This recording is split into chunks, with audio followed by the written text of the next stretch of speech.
Alors, suite au succès de Jurassic Park, qui a lancé la Dinomania et qui est devenu le plus grand succès de tous les temps de l'époque, le studio Universal envisage de rapidement lancer une suite. Il demande pour cela à Michael Crichton d'écrire un nouveau bouquin alors qu'il n'en a pas envie et rappelle Steven Spielberg alors qu'il est lessivé des tournages de Jurassic Park et la liste de Schindler.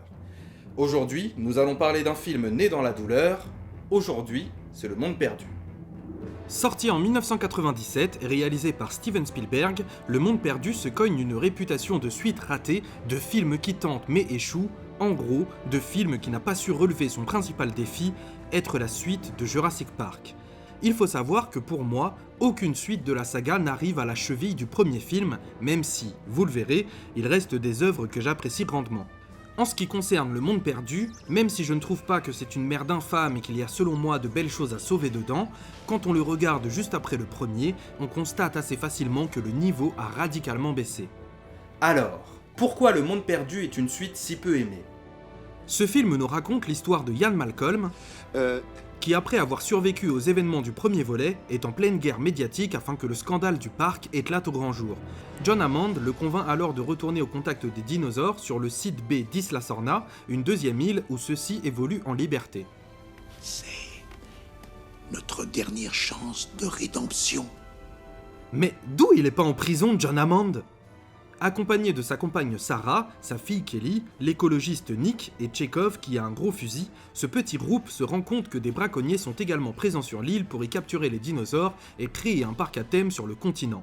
Quelques morts et péripéties plus tard, le T-Rex se retrouve dans la ville, mais nos héros parviennent à le remettre dans le bateau pour le renvoyer d'où il vient. Vous êtes à l'aise avec l'humour de droite ou... Le film s'achève sur John Hammond qui révèle au monde l'existence des dinosaures. Et rien que là, on peut constater le problème. L'histoire de ce film n'est pas ouf. N'ayant pas lu le bouquin de Crichton, parce que j'ai autre chose à foutre, je sais néanmoins pour m'être renseigné que le film ne garde pas grand chose du contenu du livre. Ça valait le coup de lui mettre la pression pour qu'il écrive la suite. La première chose que je peux vous dire, c'est que j'apprécie que Le Monde Perdu ne soit pas un copier-coller du premier opus. Il aurait été facile de nous raconter sensiblement la même histoire avec des dinosaures enfermés qui finissent par s'échapper de leur enclos. En prenant le contre-pied de cela et en faisant se dérouler l'action sur une autre île avec des dinosaures en liberté, le film joue une carte plutôt originale. Mais bon, faut voir ce qu'il s'y passe sur l'île maintenant. Les protagonistes passent toute la première partie du film à parler, à s'envoyer des vannes et à déterminer ce qu'il faut faire pour survivre en évitant de se faire repérer. Gentils comme méchants, ils ne sont mis réellement en danger qu'à la moitié du film. Vous me direz que c'était pareil dans le premier opus, sauf que les dialogues de la première partie de Jurassic Park sont riches, intéressants, bourrés de foreshadowing dans un monde de découvertes grandiose qui se dévoile au compte-gouttes sous nos yeux. Dans la première partie du Monde Perdu, on s'énerve quand il n'y a plus de pellicule, on part à la chasse aux dinosaures et on a une destruction de camp causée par Nick. C'est sympa et impressionnant, ok, mais ça manque de profondeur et de symbolisme comparé au précédent volet. Ensuite, je trouve que la deuxième partie du Monde Perdu est beaucoup trop orientée action. Le rythme passe à 1000 à l'heure, enchaînant les péripéties, ne nous permettant même pas de profiter pleinement des moments de tension, tant tout s'enchaîne beaucoup trop rapidement. En revanche, la fin avec le T-Rex dans la ville donne un nouveau souffle et le film redécolle pendant quelques minutes. Tout cela fait que je me fais chier pendant la première moitié du film, m'empêchant de pleinement apprécier les moments de tension qui suivront dans la deuxième. Difficile donc de sortir de là en ayant kiffé. Mais il y a une autre chose qui m'empêche pleinement de me plonger dans Le Monde Perdu, les personnages. C'est simple, le seul que j'aime, c'est Roland le chasseur qui est aussi l'antagoniste du film. Il est caractérisé en un cut. Tu reconnais ce genre de traces? Oui, je connais, c'est un tyrannosaure. Et nous découvrons ses motivations au fil du récit, nous montrant qu'il se lance à corps perdu dans le danger, car c'est la seule manière dont il arrive à se sentir vivant. Non, franchement, c'est un personnage hyper attachant. Il aurait pu avoir une plus grande place dans le film. Mais en dehors de lui, je trouve tous les personnages mauvais.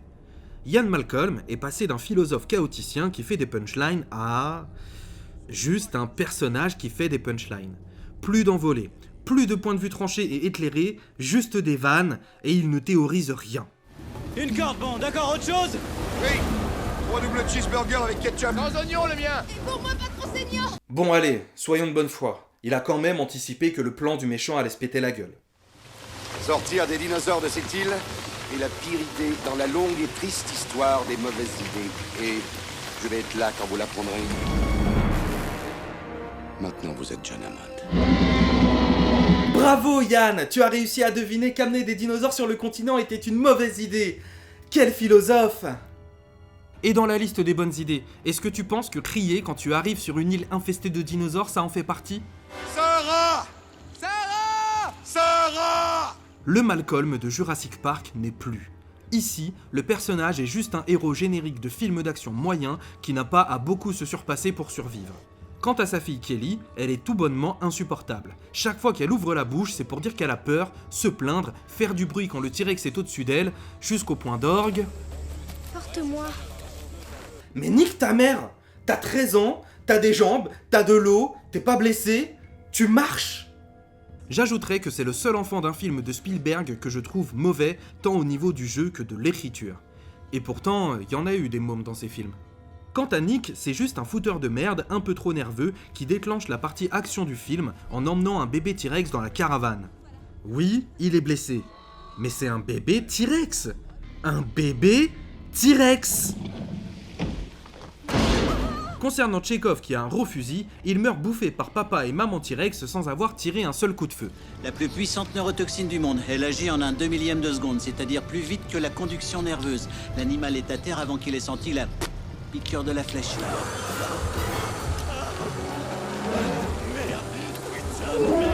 Donc le fusil de Tchekhov n'a pas servi.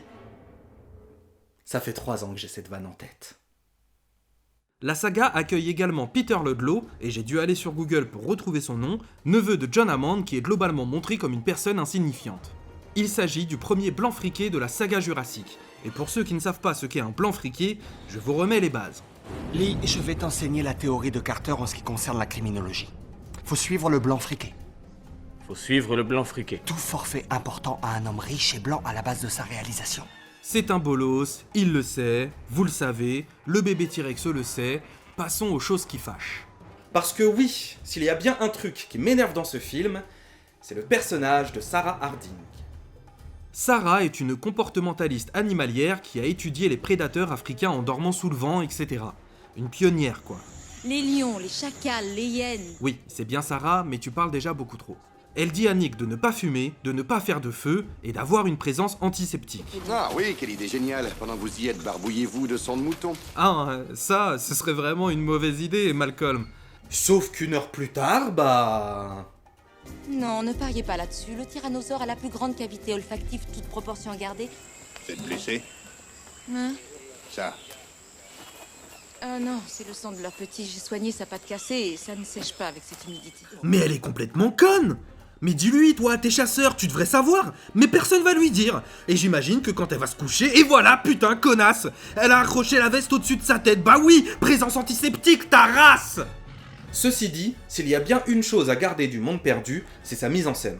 Alors je vais pas vous dire que Tonton s'est appliqué, on sait ce que ça donne quand il s'applique, et c'est pas ça. Mais il y a cependant de bonnes idées dans ce film qui font qu'il reste agréable à regarder. D'abord, les CGI et animatroniques sont bien mieux foutus que dans le premier volet, c'est une qualité indéniable. On sent que les mouvements des animaux sont plus fluides que dans Jurassic Park, surtout quand le T-Rex interagit avec des structures humaines à la fin du film. D'ailleurs, petit fun fact, à la base, le film n'était pas censé se terminer avec le T-Rex dans la ville, mais avec des ptéranodons qui attaquent l'hélicoptère dans lequel se trouvent nos héros quand ils s'échappent de l'île. Je savais pas où le placer, donc je l'ai mis là. Mais il y a plein d'autres choses. La scène d'ouverture qui est glaçante et qu'on peut mettre en relation avec la mort de ce braconnier qui m'avait fait un peu peur au premier visionnage. La scène du safari qui est impressionnante, nous présentant des dinosaures gigantesques. Le T-Rex qui poursuit l'ensemble du groupe jusqu'à ce que les personnages soient coincés dans une grotte. Ou encore la scène des hautes herbes qui est désormais culte, même si, au passage d'après, les raptors seront beaucoup moins bien traités que dans le précédent film. En effet, désolé d'y revenir, mais dans Jurassic Park, les raptors sont présentés comme des chasseurs hors pair, diablement intelligents, à tel point qu'il faut faire preuve d'ingéniosité pour s'en débarrasser. Là, c'est juste n'importe quel monstre qui veut te bouffer et va t'attaquer frontalement contre lequel ta seule défense, c'est la fuite. Ou la gym, c'est à voir. Hé, toi, regarde-moi!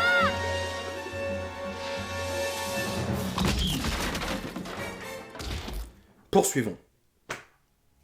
Dans les passages marquants, nous avons forcément la scène de la caravane, écho direct à la scène pivot du premier film, dans laquelle nous avons un suspense incroyable et aussi un joli plan séquence posé là de manière discrète. La mort de Tchekhov est en miroir à celle de Gennaro, là où ce dernier mourait comme un lâche, le propriétaire du fusil narratif meurt en héros car il a permis au reste du groupe de survivre.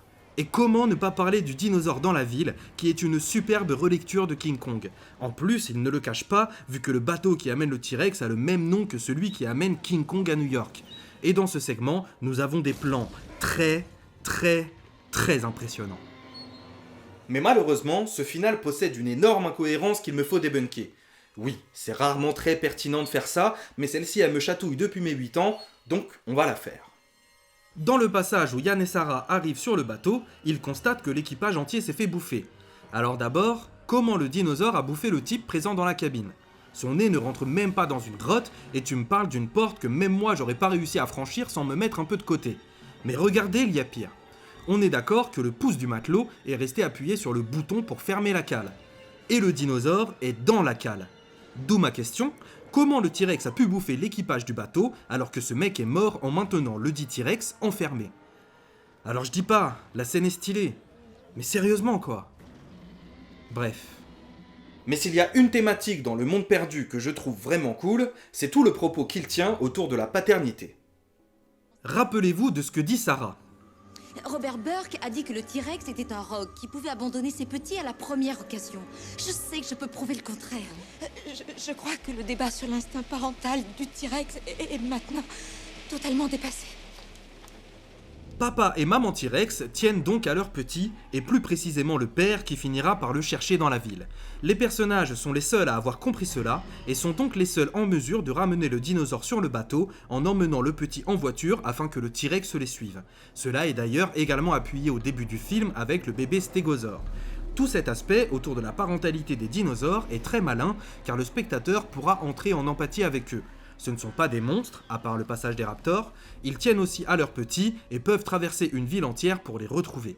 Malheureusement, cette bonne idée n'est pas mise en parallèle avec la relation que Malcolm entretient avec sa fille Kelly, ce que je trouve dommage car les deux auraient au moins un arc narratif à accomplir. Bon, il y a toujours le truc autour de l'équipe de gym. Je terminerai en disant que la musique de John Williams est très réussie, plus sombre, plus intrigante, j'adore ce thème et je vous le remets parce que de toute façon la chaîne n'est pas encore monétisable, donc rien à perdre.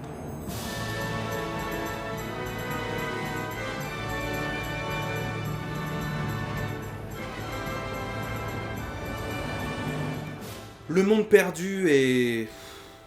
moyen. Franchement moyen.